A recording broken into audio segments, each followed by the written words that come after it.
Welcome back everyone to the Hanseatic Dreamland and our retro-futuristic Expo 1956. In the next coming episodes we are building a spaceport kind of indoor hall with a lot of cool things, and last episode, as you see on screen, we've already built a very cool flat ride. Today we're building a restaurant and a coaster. The coaster itself is going to be the T-Rex track, which doesn't really exist in real life. Unfortunately, I would have loved to do the single rail Raptor, but we don't have it in game. So hopefully at some point we'll get it and I can exchange that. But before, as always, little note from the sponsor. Instant Gaming, you should know by now, if you need games or DLCs or in-game currency, just like, you know, for example, Xbox money or PlayStation money, you can get it from over here. And for a very, very good value. They always have live giveaways. And since it is the last day of the month, you can still take part in a giveaway in order to have the chance to win. Check out my linkies in the description or in the Discord. You'll always find that. You can obviously also grab DLCs if you want. So just make sure to give it a look, give it a go. And that's about it. Let's go back into the episode. And today, as I said, we're building, first of all, the coaster track. At the end of the episode, the coaster will be done. I'm rather happy with it, concerning, actually, you know, looking at the overall area we are in. It was quite a struggle to build it, and we will still tackle it every now and then. But overall, I'm very happy with the layout. So the idea behind this coaster is to have something going through that hall, and it is lightly, very lightly inspired by the... It's not existing anymore, but there was like a space science center in Bremen, which is also in northern Germany, very close to Hamburg. There has been a kind of theme park themed around a space kind of thingy, Space Center Bremen it was called, if I'm not completely wrong. And there was also like a coaster in there which went through the roof and, you know, under the ceiling and so on. That was very interesting, and the idea was to create something like that and to have it go through this hall over here. I did have to go out of the roof, but, you know, there is a cool way of making that integrate later on. I must say also, I have no real experience, obviously, with these type of tracks, and this is a fully custom track, apparently. I looked at the single rail coasters, like Wonder Woman, for example, but, like, there is not really that much I can draw from this, because in this hall I don't really have the chance to, but yeah. So you see a little skip over here to this, what I did over here with the restaurant. By the way, if you notice, there is a bit of retro-futuristic music in here. People have commented to get into the mood. So, by the way, if in case you don't know that, but the beginning of the episode has always the same kind of music. This has been done by a good friend of mine. He's a wonderful music artist, and he's already done the music for Isla Napali. So it was just kind of obvious, since the trivia of this project is that the same company that runs Isla Napali does also run this park. So it was just obvious, and so that's why there's always the same music at the beginning. It's kind of the theme of Hanseatic Dreamland. Hopefully you guys like it. Anyways, and then I thought, you know, this episode, let's go for the next couple episodes. A bit of a sci-fi theme here. Just mentioning, if you're not too much into this Hanseatic Dreamland, the next episode will be Splash Peak again. I have some very cool ideas for that park too. So just as a little plug over here, if in case you're missing out on the other series, it's gonna be there soon. And yeah, this build over here today is very, very chunky. There is a lot happening. There's a lot that I'm doing, and it was kind of finicky over here. I was making use of the new pathing options relatively early on, but there will still be a couple of things I need to do. It's been very cool to have that option now, you know, to use everything curbless and so on. That just looks so good. And later on, I'll get rid of the textures on top, so making sure that everything just kind of looks and feels nice. And there was an idea in the comments that I absolutely, completely dig, and I will potentially do that. So someone in the comments, actually not just one, there was a couple of people who just did say that, had the idea what would be if I'm gonna do a bit of a themed hall from, let's say, century to century, or like era to era, if you will. So over here we have the 50s, 60s inspired kind of retrofuturism area, which I'm a big fan of. And they said, like, the more you go through the hall, you could go also through the centuries, like have 70s, 80s in the center, and then go into the 90s and modern day era. And maybe not modern day, because I think we all agreed that the very modern futuristic appeal is not the most appealing, I guess, but going into the 90s, 2000s, I guess, would be something like the modernization of Star Wars, I should say. That could also be pretty cool. So that's the idea, what we can do. And I'm going to look into that if we can make a distinct, difference, which should be possible because there is a very big difference between the 50s, 60s kind of vibe and the 80s vibe. So, for example, and then going into the late 90s, 2000s, it's also again very different from the 80s vibe. So I think there is a good chance of making that, and I feel like this is a very cool idea, having these themed areas within the themed area of sci-fi. It's definitely one of the biggest projects on here. Hanseatic Dreamland so far has been a lot of the times been outside, and the Western Hall was really just a little bit of a thing. But this one over here is going to be very sick. Now, one thing I'm going to tell you already is we are not going to have a fantasy hall, just to mention that. Fantasy will receive its own project. I'm going to spoil that right away. I'm not sure when I'm going to start with this because I'll be on holidays when the update drops, and I'm definitely not going to make anything from over there.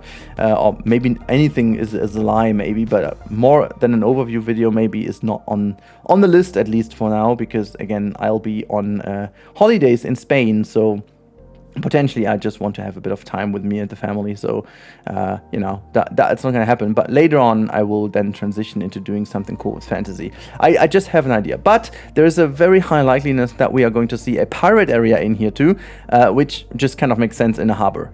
There's literally no way we are not going to have something piratey in here.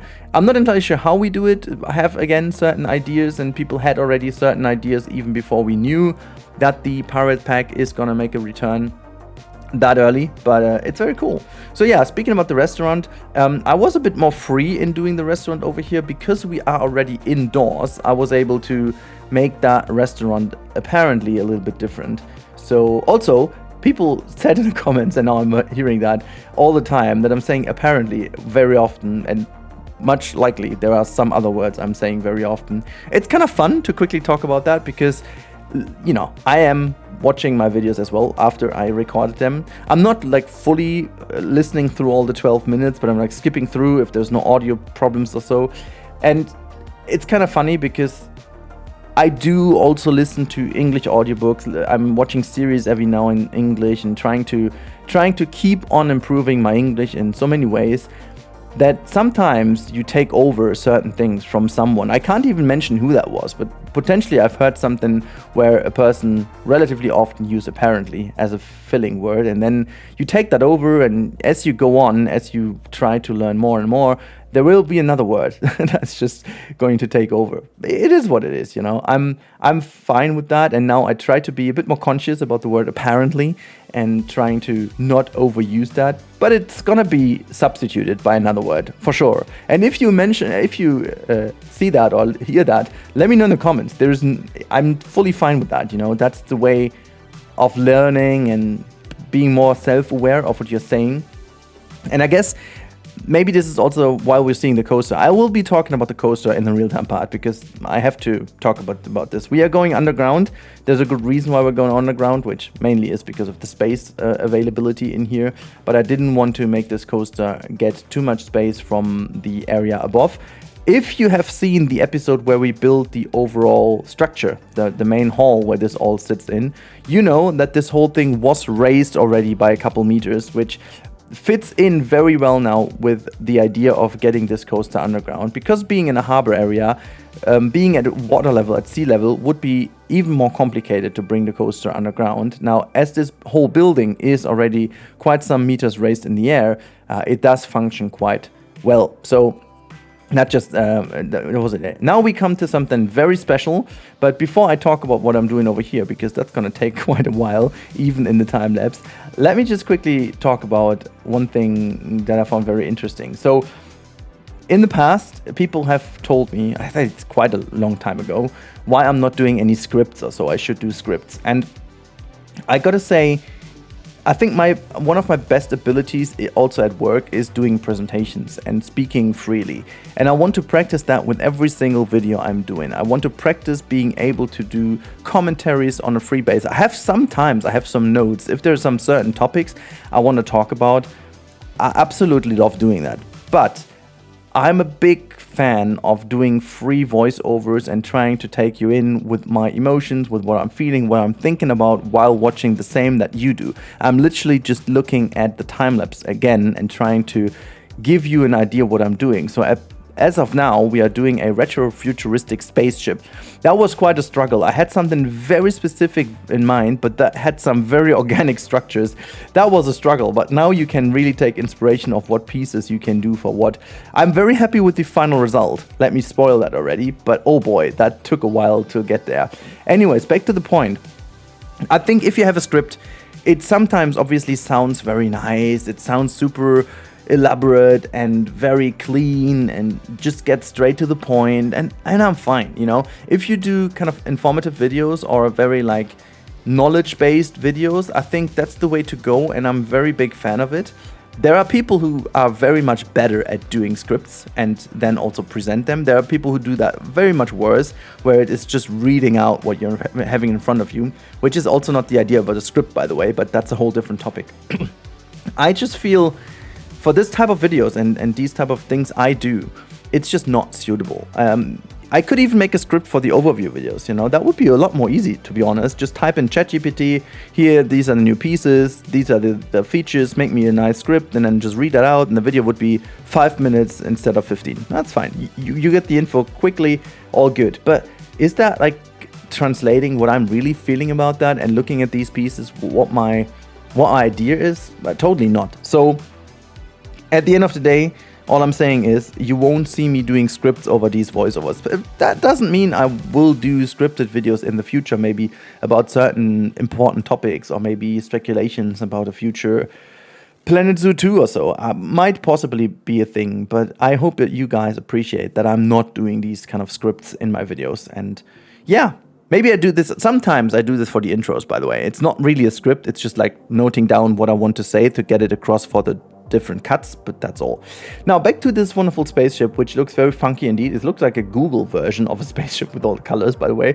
But I didn't mind looking at the colors at the beginning, simply because I was like, let's find the structure first and then, you know, go for the colors second, because I had some pieces mirrored, so that would be easier anyways. And as you can see over here, I just quickly made that fully gray to get a starting point, and I tried a couple of color variations I wasn't too happy with, and at the end I'm going with a like very orange golden version, which I liked quite a lot, so I went with that one. But you can tell already the spaceship looks quite okay. I went in to do even more kind of funny things with it. It's, again, as I said, it was quite hard, and I'm very happy with how it turned out because of this kind of 60s, 50s, 60s vibe I wanted to get in. It's a lot more complicated because we don't really have pieces that, you know, work together with this few kind of organic pieces we have. Like, what I mean by organic is like they have like very roundish sweeping forms, and it's not really that you have any edges in there. They're like most likely very much like a huge bubble, and we don't really have these type of bubble pieces in the game apart from the typical scenery pieces that I'm also using for the front now. So it was quite hard to do, and when I was ready, I just kind of lacked this kind of spaceship appeal. It was a little bit too cute, and so I tried doing a couple different color versions, and at the end, as I said, I went with this type of golden version of it and made sure that some of the landing legs are colored in a different way. We put some VFX in, and as you've seen earlier, this all is mounted onto a flat ride, and the idea about this was pretty simple, and I created this this underground flat ride in order to make this whole vehicle fly through our hall. And then also created like a bit of a landing animation that is mounted also on top of the flat ride to make it really fly through here and then land on... Actually, I thought at the beginning I wanted to have 2 landing spots. This is also why I didn't talk about that in the last episode, because our flat ride is becoming a vital part of this whole scenery, and there's only one thing I'm not really happy with, but there's actually no way of doing it. So what I wanted to do is also make it appear realistic, that we have like a kind of a stick that goes to the top of the roof so that it would be flying from the ceiling, and then when it goes down it just kind of is mounted on this same kind of stick as well. But if I do this, the stick would be going through the roof the whole time. The only thing I could do is just kind of try to make the animation with our like there are some pieces I could use for that, but yeah, at the end of the day, I think I can live with that tiny bit of unrealistic behavior because of not being able to have a piece that is just moving into each other again.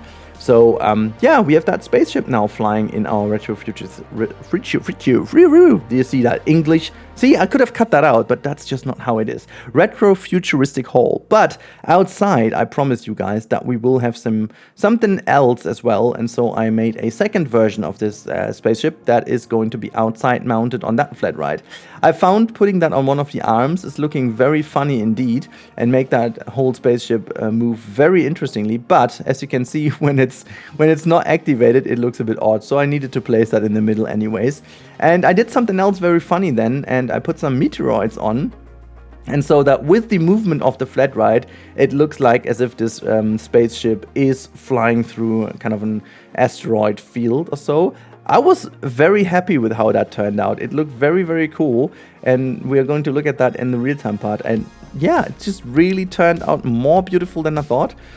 Obviously, the outside is not fully themed, and it's going to take a while until we get there. But yeah, I also tried to refine this track a little bit, make a couple of more banked corners. I wish I could have done this a bit more banked so that the turns are a bit more realistic. I will keep on improving this flat ride thingy a little bit in the next episode. There are a couple of ideas I have with a couple more animations, but that's just like first of all the proof of concept.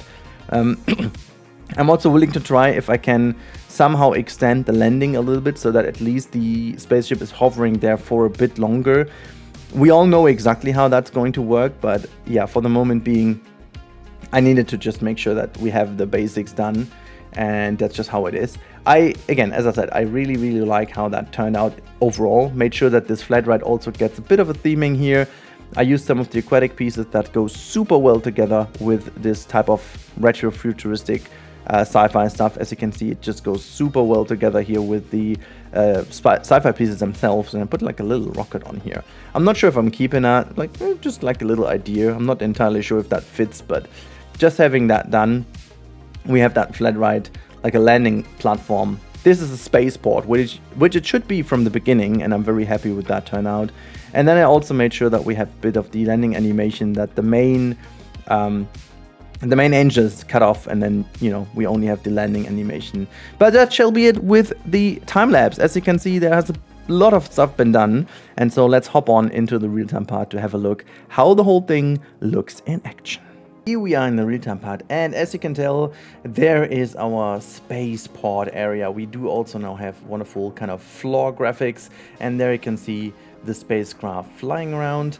It just kind of worked pretty well, I gotta say. As you can see, it's doing its turns over here, it's doing its flyover, and it doesn't really crash into the coaster anymore, which is very good, I guess, at least for the safety of the people riding the coaster. Now, as you can see, it's approaching now the spaceport. This is the coolest scene of them all. Just going to here, and there you can see going into the landing animation, going down, lands quickly over here, and then goes up again, and turns into right position. The main engines go on again, and there it goes, off it goes. There's like a tiny bit that I need fixing. There you go. I need to drag that out a little bit more so it goes really around that pillar. But as I said, there will be some fine-tuning done, as you have also seen that the engines cut through here a little. So I gotta make sure that this doesn't happen. And there is our main station. There it will be standing for a bit. We are going to make like a tower over here. Also, it's going to be very much more cool for the coaster to have that near miss when the space kind of craft is standing over there. There you can see our coaster coming by. There it goes.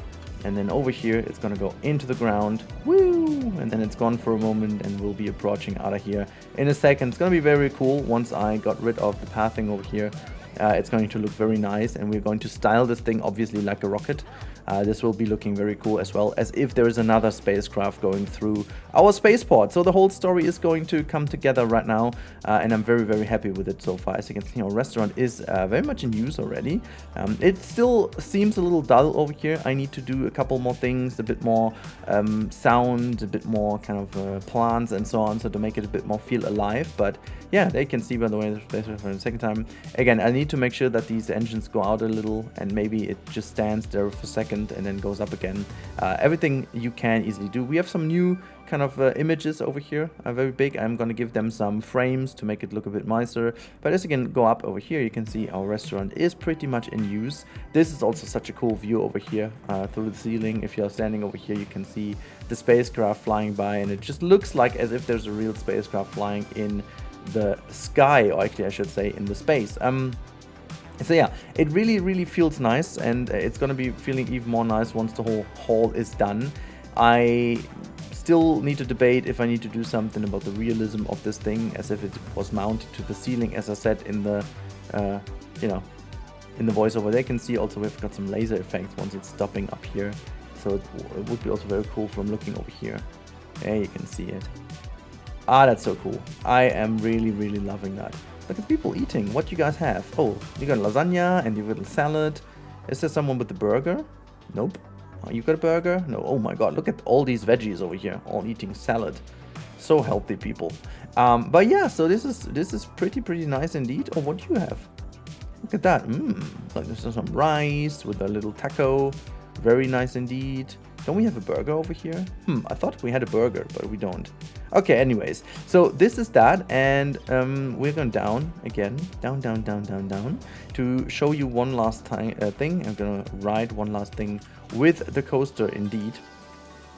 So that you guys can see how the coaster rides itself, and then this episode is finding its end already, but it's actually pretty cool how this all comes together. So the coaster has, I think, a pretty decent pacing for the most part. Like, it's not super nice everywhere, but the overall pacing I think is pretty good. Obviously it's very fast in the underground section, but if I would do some breaks, it wouldn't get back to the station, so I'm gonna live with that. So we have this wonderful roll over here at the beginning, going up and down, having a bit of a zigzag over here. The pacing, as I said, over here is very good, very gentle, nothing too crazy. Then it goes down, has a bit of a bump here, a bit of an outward banked airtime hill, then going into a double down, and there we go, very fast indeed over here, into a very tight turn, going into another roll. This is a very extreme roll. Other than that, I think it's pretty okay. And then we are up into the station. It's not the longest ride in the world. I mean, we are inside of a hall. I could have stretched this out even further to the back, but I have a very crazy idea for this side of the house. I'm not sure if it's working, but I have a very cool idea for that. So yeah, that's our park at the moment. It's relatively spacious by now, because we dragged it all out to the side, and I'm gonna build another bridge here so that the whole area is a bit more connected. But we do need some more people at some point. You can see at the moment we've got 4,000 people, which is down to the fact that most of the rides are pretty old, and what I gotta do in order to make this better is at some point I need to close everything off, make sure that I do refurbish everything, and then at some point reopen the park, because keeping that thing running the whole time will make the park a little bit more unappreciable for the people, I guess, and so this is why. Anyways, let's head off into the house a last time and call this episode a day. I am becoming more and more aware of the fact that this is the exact correct idea to do exactly what we've started over here. I'm so happy with how it's turning out so far. Hopefully you guys are too, and I would love to see you in the next episode as well. And until then, have a wonderful time. Thank you so much. Don't forget to subscribe if you haven't already, and